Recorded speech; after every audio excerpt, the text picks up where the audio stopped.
Madeleine's parents, Gerald and Kate McCann, are both physicians and practicing Roman Catholics. Madeleine was born in 2003, followed by twins Sean and Amelie in 2005. Madeleine had blonde hair, blue-green eyes, and a distinctive dark strip on her right iris, later known in the media as the Mark of Madeleine. In April 2007, the McCanns vacationed with 7 friends and 8 children, including their own 3. The 9 adults dined together most evenings at the resort's tapas restaurant, leading the media to dub the group the Tapas 7. The group included David, Fiona, their 2 daughters, and Fiona's mom Diane, Matthew, Rachel and their toddler Grace, and Jane and Russell with their 2 kids. On the 28th of April 2007, the McCanns arrived in Praia da Luz, Portugal, for a 7-night stay in apartment 5A, Rua Dr. Agostinho da Silva, owned by a retired Liverpool teacher. This ground-floor apartment had 2 bedrooms, a living area and a small kitchen, and was publicly accessible from both streets. Matthew and Rachel Oldfield were next door in 5B, Jane and Russell in 5D, and the Paynes and Diane Webster were on the first floor. Glass sliding patio doors opened onto a veranda with steps leading down to a small gate at the side of the building. At the top of the stairs, there was a child safety gate. After the first few days, the McCanns rarely used the front door, preferring to come and go through the patio doors and up and down the steps. The front door faced Rua Dr. Agostinho da Silva, opposite the Ocean Club. Apartment 5A was about 55 meters from the restaurant as the crow flies, but the walk involved going along the public street to the Ocean Club resort, then through the resort to the side of the pool, a distance of about 82 meters. The top of the apartment was visible from the tapas restaurant, but not the doors. The path was direct and well lit, allowing for quick and easy checks on the children. Madeleine slept in a single bed next to the bedroom door, on the opposite side of the room from the window. The twins were in travel cots in the middle of the room. The window overlooked a narrow walkway and residence car park, which was separated from the street by a low wall, a detail that would later become significant. Despite initial concerns, Rachel secured a table for 9 at the tapas restaurant at 8:30 p.m. for the week after speaking with the receptionist. They checked on the children every half hour and settled into this routine for the rest of their vacation. On Thursday, the 3rd of May 2007, around 7 p.m., the children were put to bed in the front bedroom, with Madeleine in the single bed nearest the door, wearing pink and white Eeyore pajamas. Just after 8:30 p.m., Jerry checked on the children. Then he and Kate left for the tapas restaurant, exiting via the patio doors. They arrived at the restaurant first, and by 9 p.m. were seated with their party, ordering drinks and food. Jerry did the first check just before 9:05.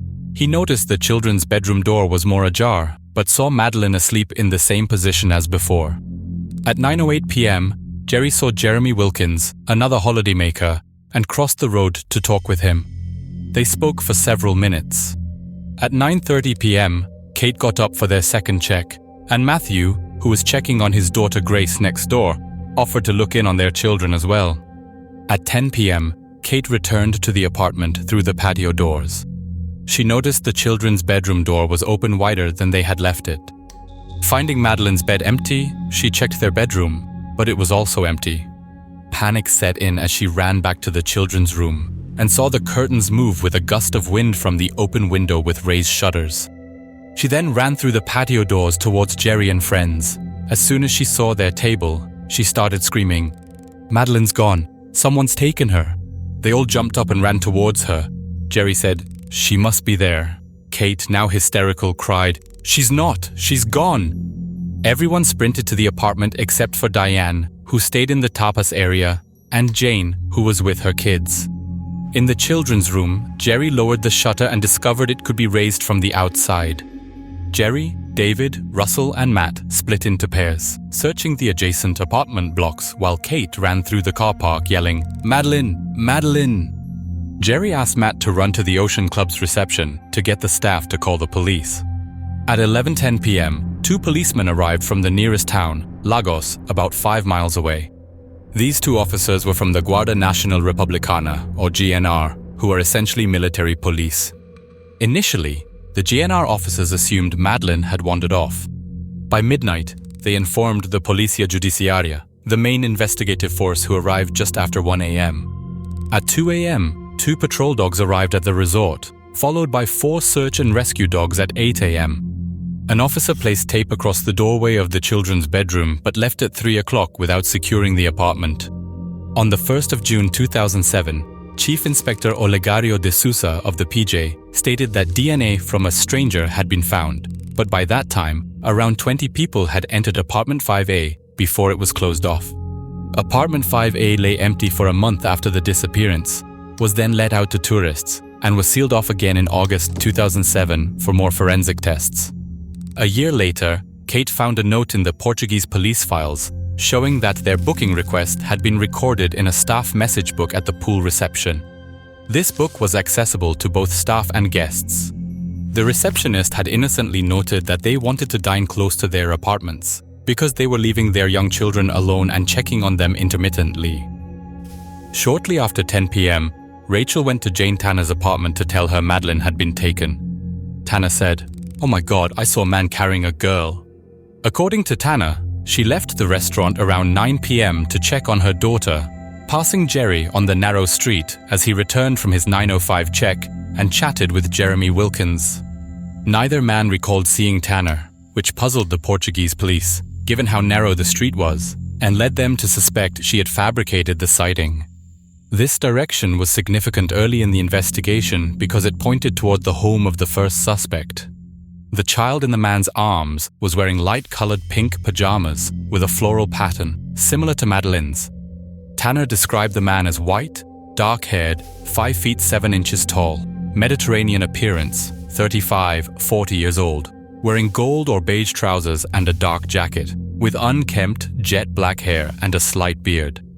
He didn't look like a tourist, and the child was barefoot without a blanket. The sighting became significant as it provided a timeline for the abduction. However, in October 2013, Scotland Yard dismissed it as a red herring. They identified the man Tanner saw as a British tourist who was returning to his apartment with his daughter after picking her up from the Ocean Club's childcare service. Photos of the man in similar clothes and his daughter's pajamas matched Tanner's description. Rejecting the Tanner sighting as crucial allowed investigators to focus on another sighting by Martin and Mary Smith, who reported seeing a man carrying a child on the night of Madeleine's disappearance. Scotland Yard concluded in 2013 that the Smith sighting provided the approximate time of Madeleine's kidnap. Smith saw the man around 10 p.m. on Rua da Escola Primaria, 500 yards from the McCann's apartment, walking away from the Ocean Club. He was carrying a blonde girl in light-colored pajamas with bare feet. The man was in his mid-30s, between 5 feet 7 inches to 5 feet 9 inches tall, slim, with short brown hair, wearing cream or beige trousers. He didn't look like a tourist and seemed uncomfortable carrying the child. 2 EFITs based on the Smith's testimony were created in 2008 and published in 2013 by Scotland Yard.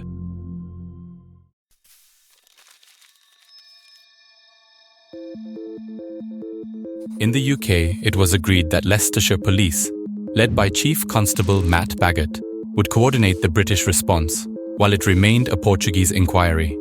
The Strategic Coordinating Group, also known later as Gold Group, included Leicestershire Police, SOCA, CEOP, and the NPIA. 12 days after Madeleine's disappearance, Robert Murat, a 34-year-old British-Portuguese property consultant, became the first formal suspect. Born in Hammersmith, West London, Murat lived in his mother's house, also known as Casa Liliana, 150 yards from apartment 5A, where the man in the Tanner sighting had walked. Murat had lived in England and was fluent in Portuguese and English, had various local business dealings, was well known and liked by everyone in the community. Suspicion fell on Murat soon after the disappearance when he volunteered as a translator for the police and the Tapas 7.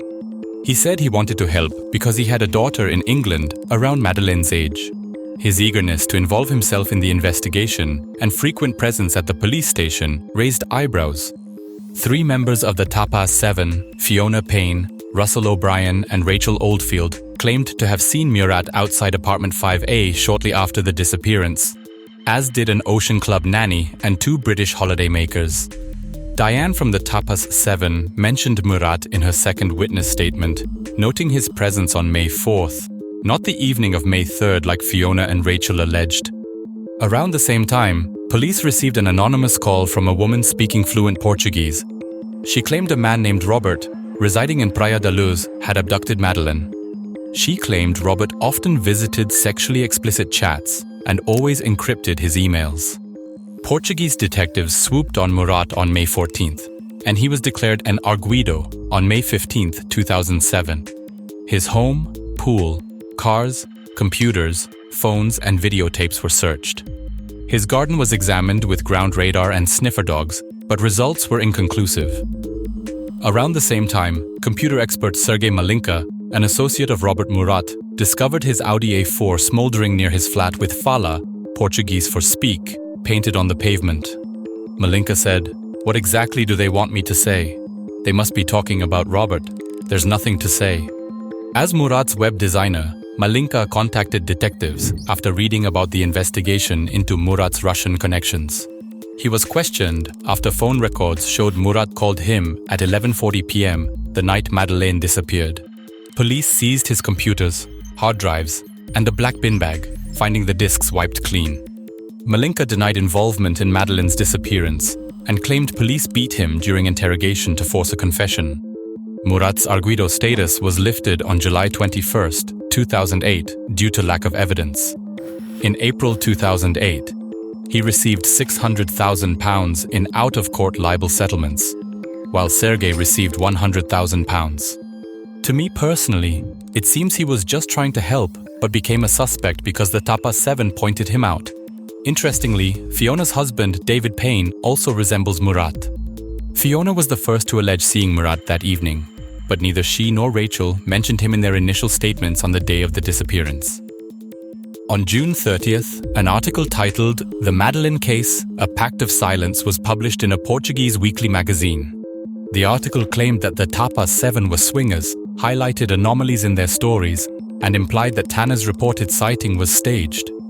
The McCann's account was inconsistent regarding whether they used the front or back door to check on their children.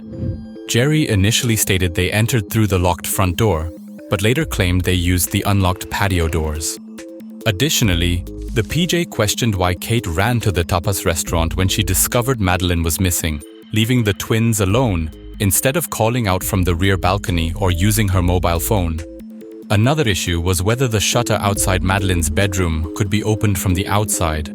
The shutter, made of non-ferrous metal slats, could only be lifted from the inside using a strap. Kate claimed the shutter was closed when Madeleine was put to bed, but open when she discovered her missing.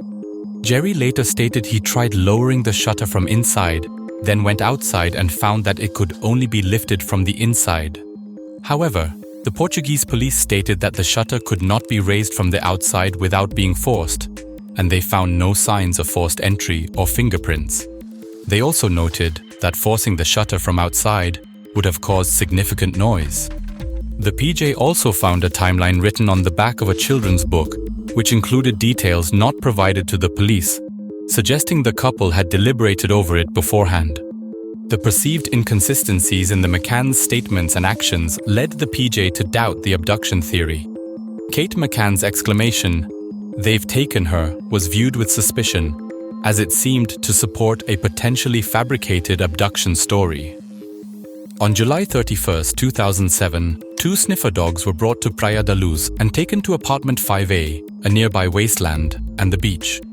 Keela, a 16-month-old forensic investigative dog, was trained to give her handler, Martin Grime, a passive alert to the scent of human blood by placing her nose near the area and remaining still. Eddie, on the other hand, was a cadaver dog who would give a bark alert when he detected the scent of human remains. There were no alerts at the beach or wasteland. However, in McCann's apartment, both dogs alerted behind the living room sofa, with Eddie also alerting near the wardrobe in the main bedroom. Eddie also alerted to Cuddlecat in the living room, but Keela did not. The PJ took McCann's items and clothes in boxes, and Eddie later again alerted to Kate's clothes in one of the boxes.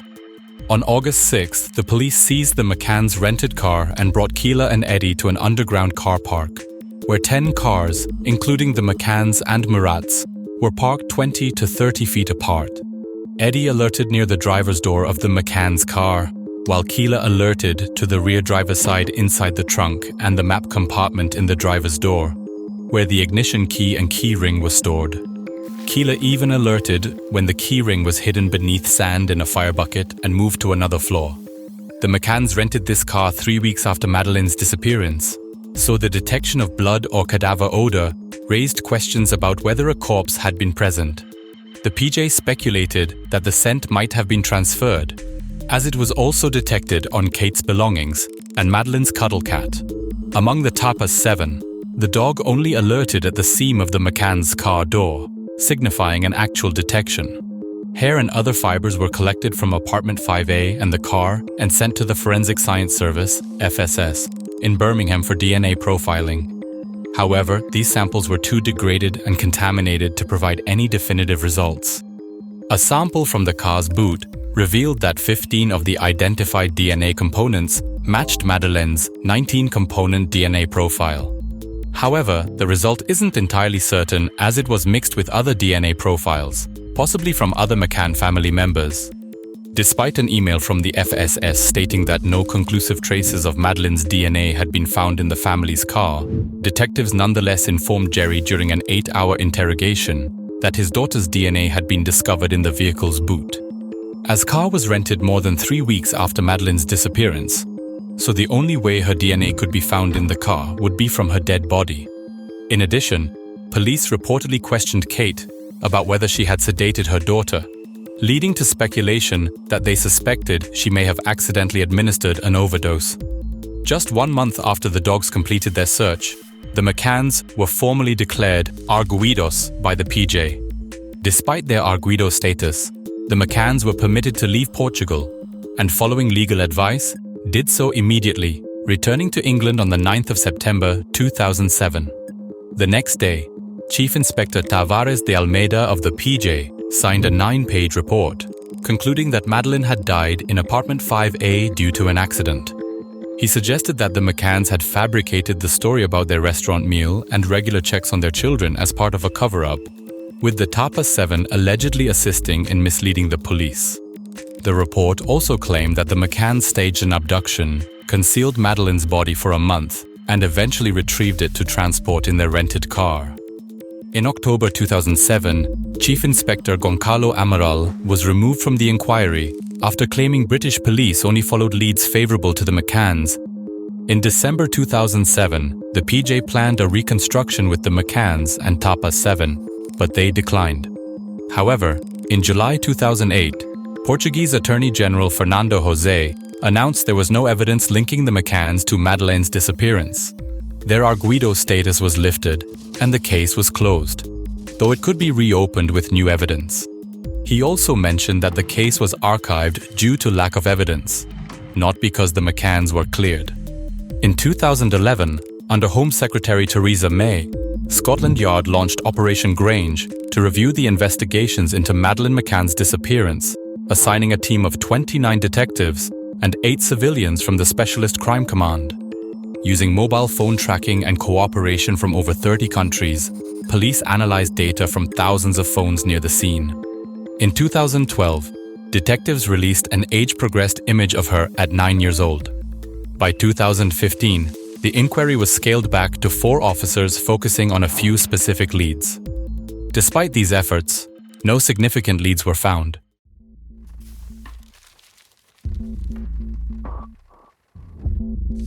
According to Chief Inspector Tavares de Almeida, she died in the apartment as a result of a tragic accident, and the parents simulated an abduction after failing to care for their children. Ricardo Paiva, who acted as a liaison between the McCanns and Portuguese police, admitted that the McCanns' behavior raised suspicions early in the investigation. He noted they ignored police requests to stay quiet about the details, turning it into a media frenzy. They should have been pursued for neglect, Paiva said. People have been arrested for far less, even in the UK. The dogs, trained to detect human remains, alerted a total of 13 times, including to areas in the McCanns' apartment, their car, and their clothing. While dogs aren't infallible, the sheer number of alerts made it unlikely they were wrong in every instance. The trunk of the McCanns' rental car, in particular, raised further suspicion, as it was the only vehicle in the parking lot that both dogs reacted to. Traces of body fluids were found under the car's carpet, though these findings were later deemed inconclusive. Jerry McCann claimed the dogs had likely reacted to used nappies or old meat transported in the car. But experts pointed out the dogs were trained specifically to detect human remains. On the internet, there has been much debate about what exactly happened to Madeleine's body after her alleged death. The theory that the McCanns were able to get rid of the body suggests various possibilities, some of which include hiding it, burying it, or throwing it into the sea. While some argue this must have happened immediately, others point out that media attention eventually went down, giving the McCanns opportunities to dispose of the body in the days and weeks that followed. Locals reported seeing the McCanns visiting and renting an apartment complex near their flat. Additionally, after the McCanns vacated their apartment, both a black tennis bag and a fridge were reported missing, items that could have been involved in hiding the body. Portuguese media speculated that Madeleine's body may have been stored in a cold place before being transported in the rental car. Jerry McCann's decision to dispose of the fridge also attracted attention. He cited the fridge as broken, but instead of contacting the landlord, as would typically be expected, he chose to remove it himself. Following the dog's alert to Cuddlecat, Kate McCann decided to wash the toy before handing it over to the police. The toy could have contained crucial DNA evidence, which was lost due to her actions. Jerry McCann attempted to discredit the dogs by citing an alleged error in a US murder case where the same dog, Eddie, had been used. However, the suspect in that case later confessed, confirming the dog's accuracy. Lawrence Myers, a professor at Auburn University, explained that while handlers can unintentionally cue dogs, the dogs and handlers in the McCann case had a strong track record. There are two primary theories regarding Madeleine's death. One is that she was intentionally killed, but this seems unlikely given the family dynamics. A murder by an outsider seems improbable, as an intruder would likely have left more evidence behind. The second theory states that Madeleine was killed unintentionally. According to this theory, a stressed-out parent may have accidentally harmed Madeleine, or that the McCanns had sedated their children to ensure they slept while the couple was out, and Madeleine may have died from an overdose or underlying health issues exacerbated by the sedative. The theory that the McCanns gave their children sedatives, such as Calpol syrup, is supported by Kate's father's admission that Calpol might have been administered. The fact that the twins slept through the commotion after Madeleine's disappearance, and that Kate repeatedly checked whether the children were breathing, lends credibility to this theory. During investigation, Scotland Yard officers identified a series of break-ins in the Algarve, including Praia da Luz, with a fourfold increase in burglaries leading up to Madeleine's disappearance. 2 apartments in the same block as the McCanns had been broken into 2 weeks before they arrived. British police believed Madeleine may have been taken during a botched robbery, with the unlocked patio doors of their apartment providing easy access for opportunistic thieves. Police explored the idea that Madeleine might have woken up and disturbed the intruders. They identified suspects, including José Carlos da Silva, a former bus driver for the resort, along with Ricardo Rodriguez and Paulo Ribeiro. Mobile calls between the men placed them at the scene on the night of the disappearance. The 3 men were declared suspects by Portuguese police at the request of British authorities, but were released after their arrest. They admitted to petty theft at the complex, but denied any involvement in Madeleine's disappearance. Pedro do Carmo, deputy director of the PJ, stated, "We never saw or looked at those people as suspects of the crime. This burglary theory is absurd. Not even a wallet or television disappeared. A child disappeared." In an April 2017 interview, Scotland Yard's Assistant Commissioner Mark Rowley appeared to dismiss the burglary theory, but added it was not entirely ruled out. Several witnesses reported encounters with these men. On the 20th of April, a man aggressively solicited money near apartment 5A for an orphanage that did not exist. Days later, the previous renter of apartment 5A found a man on his balcony asking for donations. On the 3rd of May, the day of Madeleine's disappearance, 2 men made 4 charity collections around the area. Despite the investigation into these leads, no connection to Madeleine's disappearance was found. With no evidence suggesting Madeleine is dead, a theory emerged that she may have been abducted by criminals for a wealthy, childless couple. Witnesses reported suspicious characters around the resort, possibly acting as spotters searching for a specific child. Several sightings of blonde-haired men near the Ocean Club were reported in the days leading up to Madeleine's disappearance. Witnesses saw two blonde men on a nearby balcony speaking Dutch or German. DCI Andy Redwood noted that on one reading of the evidence, the case appeared to be a pre-planned abduction involving reconnaissance. Scotland Yard sought to trace 12 manual workers, including 6 British cleaners in a white van, who were offering services to expats at the time. Despite investigating this theory, it ultimately led to no significant breakthroughs. Senior officers privately suggested that the motive for Madeleine's abduction might have been predatory. One investigator noted, "There are 38 known sex offenders in the Algarve. The area is a magnet for pedophiles." In March 2014, Scotland Yard appealed for information about a man who had entered British holiday homes in the Algarve between 2004 and 2006, 2 incidents occurring in Praia da Luz. He assaulted 5 girls, aged between 7 and 10, in their beds. The man spoke English with a foreign accent, had short, dark, unkempt hair, tanned skin, and a distinctive smell. In most cases, including the McCann incident, there was no sign of forced entry or theft. Chief Inspector Andy Redwood said the man showed an unhealthy interest in young white female children, and finding him was a priority. The PJ believed the intruder in these incidents might have been Euclides Monteiro, a former Ocean Club worker fired for theft. His cell phone was used near the resort the night Madeleine disappeared. Monteiro died in 2009 and was suspected of breaking into apartments to fund a drug habit. His widow said he had been questioned about child break-ins, but was cleared by DNA evidence.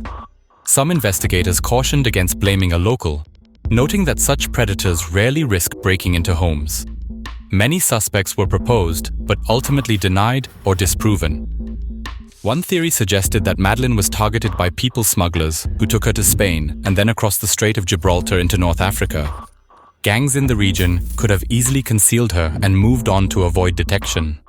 In 2007, a tourist in Tangier photographed women in traditional dress carrying a blonde girl who resembled Madeleine, but the girl was later identified as a local farmer's 5-year-old daughter. In 2008, it was reported that police were investigating claims Madeleine was taken by a Belgium-based pedophile ring that had ordered a young girl. The gang may have taken a photograph of Madeleine to confirm she fit their requirements. A witness in Silves, 25 miles from Praia da Luz, claimed to have seen a blonde woman pass a child wrapped in a blanket to a man, who then bundled her into a car. The witness allegedly identified the woman from photographs shown to him. "We think this could have been the moment that Madeleine was handed over by the original abductors to a group who then took her out of the country," said a source from Método 3, the Spanish detective agency hired by the McCanns. The witness, who claims to have seen Madeleine being transferred, was thoroughly interviewed face-to-face by an investigator from Método 3 and was deemed to be a credible witness. Spanish tourist Isabel Gonzalez claimed she saw a little girl fitting Madeleine's description being dragged across a street by a North African woman. "I have always been sure the girl I saw in Morocco was Madeleine," said Miss Gonzalez. Mauritania has been linked to rumors that gangs sell children to wealthy Middle Eastern families. Colin Sutton, an ex-Scotland Yard detective, told The Mirror, "The Mauritania line is certainly a possibility and needs to be looked at. If someone wanted to get a 3-year-old child into Africa, it's the obvious route. The infrastructure and contacts for people smuggling are clearly there." In 2020, police identified a German national, Christian Bruckner, as the new prime suspect in the disappearance of Madeleine McCann. "Our main line of inquiry is this suspect," said Stuart Cundy, the Met's Deputy Assistant Commissioner. Bruckner, referred to as Christian B in Germany due to privacy laws, moved to Portugal's Algarve region in 1995 with his then-girlfriend and lived there until 2007. They resided in a house on the edge of Praia da Luz, where Bruckner allegedly supplemented his income through criminal activities like burglaries in hotel complexes and holiday homes, as well as selling drugs. At the time of Madeleine's disappearance, Bruckner was 30 years old, white, with short blonde hair, and around 6 feet tall. Bruckner is currently in prison in Germany for a drug offense, serving a 17-month sentence for marijuana trafficking. He was also sentenced to 7 years for the 2005 assault of a 72-year-old American woman in Praia da Luz, the same location where Madeleine disappeared. German media reported that he also had previous convictions, including distributing CSAM. Bruckner lived a transient lifestyle, using a borrowed VW T3 Westphalia camper van with a Portuguese registration plate, and also owned a 1993 Jaguar XJR6, which he re-registered in Germany under someone else's name on the 4th of May 2007, the day after Madeleine's disappearance. In 2013, German police received a valuable tip about Bruckner's possible involvement, but it took years to gather substantial evidence. Another tip came in 2017, but additional testimonies were still needed. By June 2020, German prosecutors claimed they had concrete evidence that Christian Bruckner had killed Madeleine McCann. In April of next year, Bruckner was given arguido status by Portuguese authorities, enabling them to formally question him and pursue extradition if necessary. During Operation Grange, Bruckner was one of 600 individuals reviewed by detectives, but he was not initially considered as a suspect.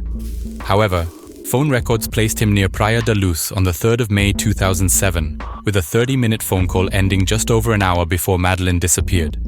According to police, geolocation placed his phone around the vicinity of apartment 5A within 5 minutes of Madeleine's disappearance. In May of 2023, German police led a search at the Arid Dam, 50 kilometers from Praia da Luz, a place Bruckner reportedly visited around the time Madeleine disappeared. The search, supported by Portuguese authorities, involved digging and using sniffer dogs. Although bags were removed from the site, authorities have not disclosed what was found. The dam search was significant, as investigators believed the location, referred to by Bruckner as his little paradise, might hold critical clues to Madeleine's fate. In 2024, German police uncovered an email account allegedly linking Bruckner to Madeleine's disappearance. This Hotmail account, opened by Bruckner in January 2007, just months before Madeleine went missing, contained emails related to the killing of a child, although further details have not been disclosed. Investigators also revealed that Bruckner underwent facial surgery 4 months after Madeleine disappeared, allegedly to reset his jaw and straighten his teeth. Throughout the investigation, Bruckner has maintained his innocence. In a series of letters from prison, he denied involvement in Madeleine's disappearance, accusing prosecutors of trying to create a monster out of him. Despite his claims, German prosecutors remain confident in Bruckner's guilt, asserting that while no DNA evidence or body has been found, other circumstantial evidence strongly suggests his involvement. As of the creation of this video, German authorities are actively working to build a solid case against Bruckner, with prosecutors intending to charge him once they have gathered enough evidence.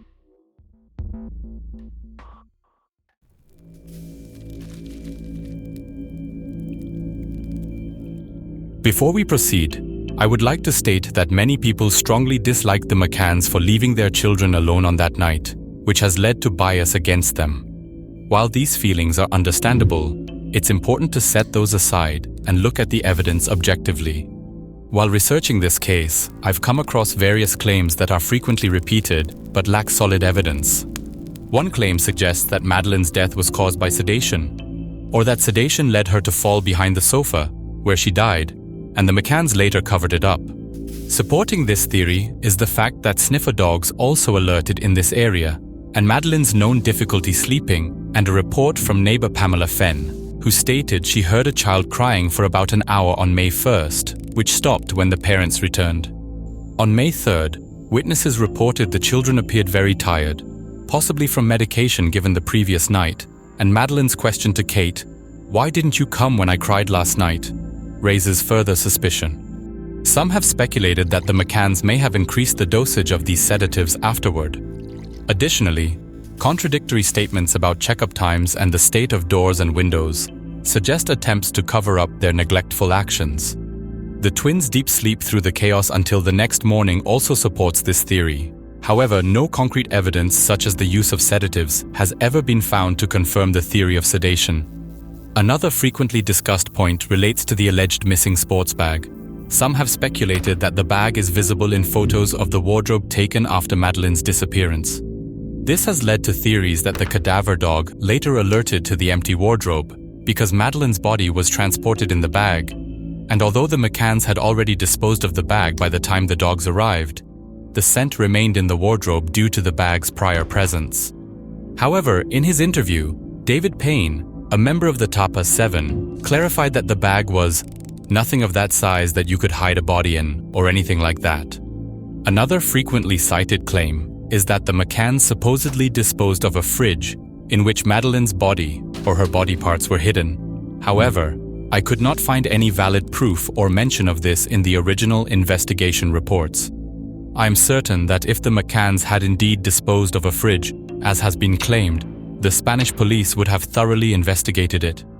The lack of evidence again shows that not all popular theories hold up under scrutiny. The alerts from the dogs, while notable, have also been criticized by experts. The reliability of these dogs depends on the handler's actions and the conditions of the search.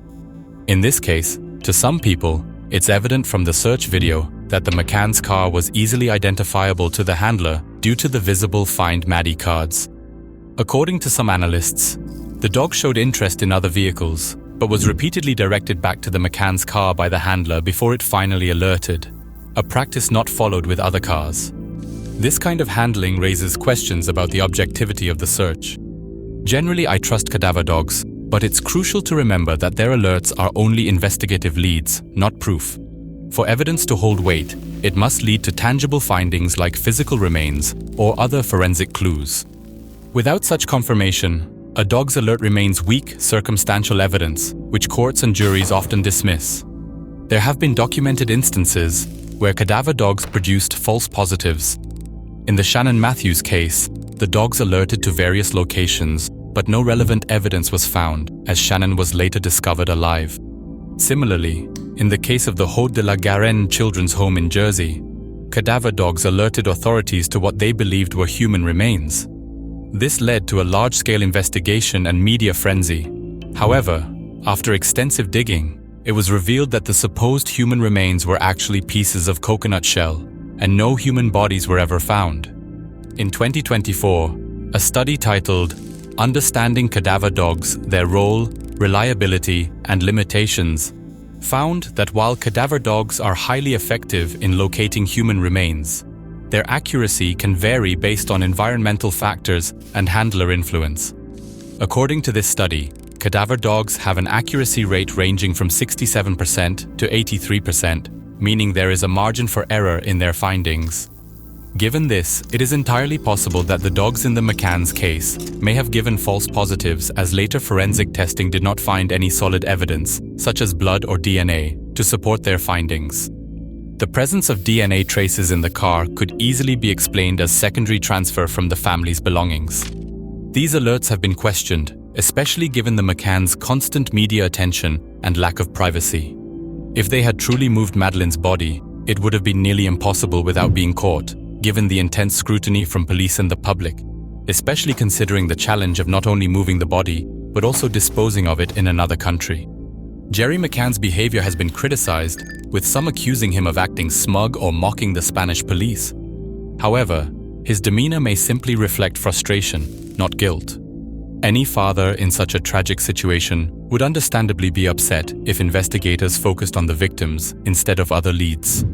It is a known fact that Bruckner was in the vicinity of Praia da Luz when Madeleine disappeared. Given his history of violent crimes and his proximity to the scene, his involvement should be taken seriously. His connection to the case presents a more plausible theory than the McCanns, who have no direct forensic ties to the crime. Bruckner may have abducted Madeleine with the intent to sell her into a child trafficking ring. The noticeable mark under her eye, combined with the intense global search and media coverage, likely compelled him to kill her and dispose of the body near the Arade Dam, a place he referred to as his little paradise. I recognize that while suspicions against the McCanns linger, the available evidence does not conclusively prove their guilt. As the investigation into Bruckner continues, new evidence may still come to light, but I personally believe, based on the evidence and available facts, attention should stay on credible suspects like Bruckner rather than unproven allegations against the McCanns. So, what do you guys think really happened?